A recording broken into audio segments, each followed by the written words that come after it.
Hey everybody, welcome back to Guns and Gadgets, your source for Second Amendment news. Donald Trump is the most anti-gun president we have ever had.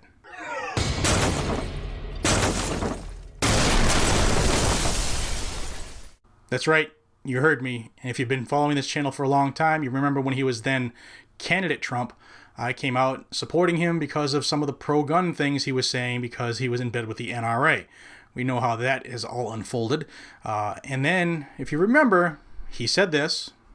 The 8-year assault on your Second Amendment freedoms has come to a crashing end.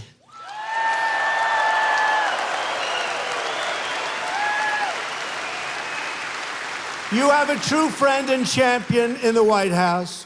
No longer will federal agencies be coming after law-abiding gun owners. Then he said this.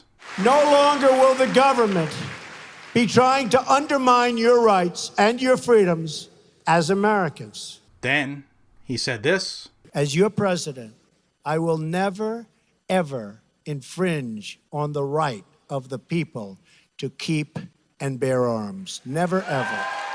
And then the Marjorie Stoneman Douglas high school shooting happened in Florida, and he said this. I think it's time that a president stepped up.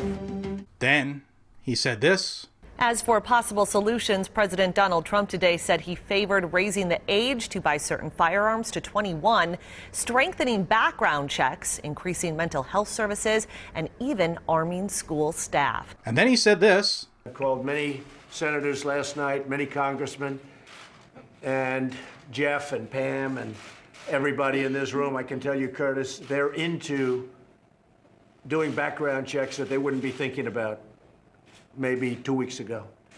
We're going to do strong background checks. We're going to work on getting the age up to 21 instead of 18. We're getting rid of the bump stocks. Oh yeah, don't forget, he said this. Well, in the category, you've spoken about it, Mr. President, gun violence restraining orders.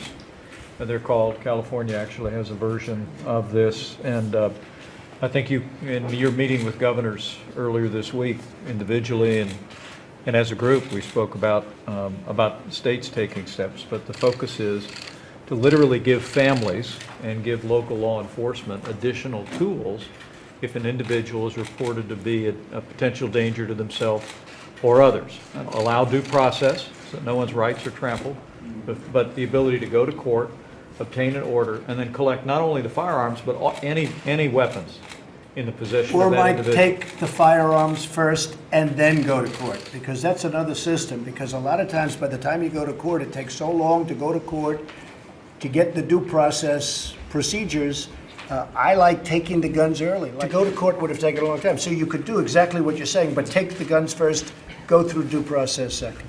And finally, he came out on June 2nd on his way into Marine One. Quick little press break. The first question he was asked, and I'm going to quote, this is right from the White House's press release portion of their website.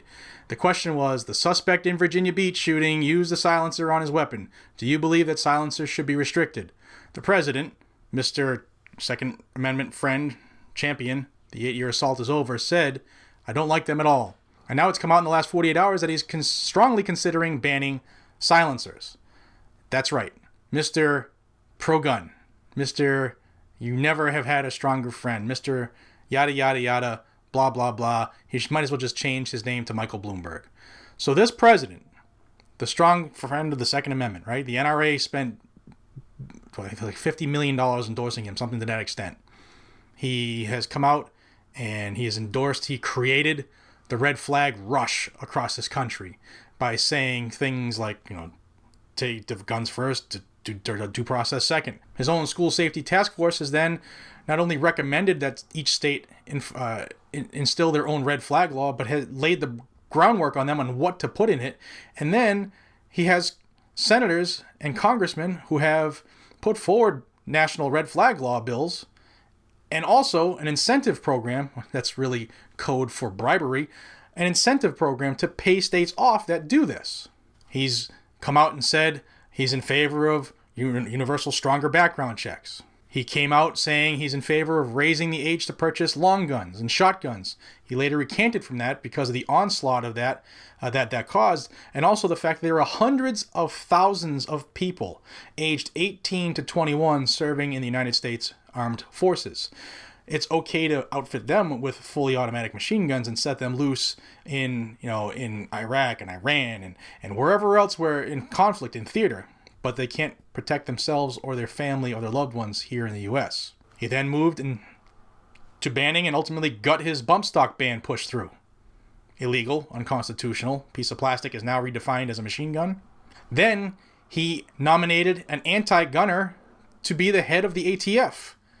The same guy who says in one sentence that there has been no stronger proponent of the Second Amendment, but then goes on right after that and talks about Sotomayor in the Supreme Court, who's about as anti-gun as Nancy Pelosi and Dianne Feinstein. The fact of the matter is, and we all know this, we don't have a friend in the White House.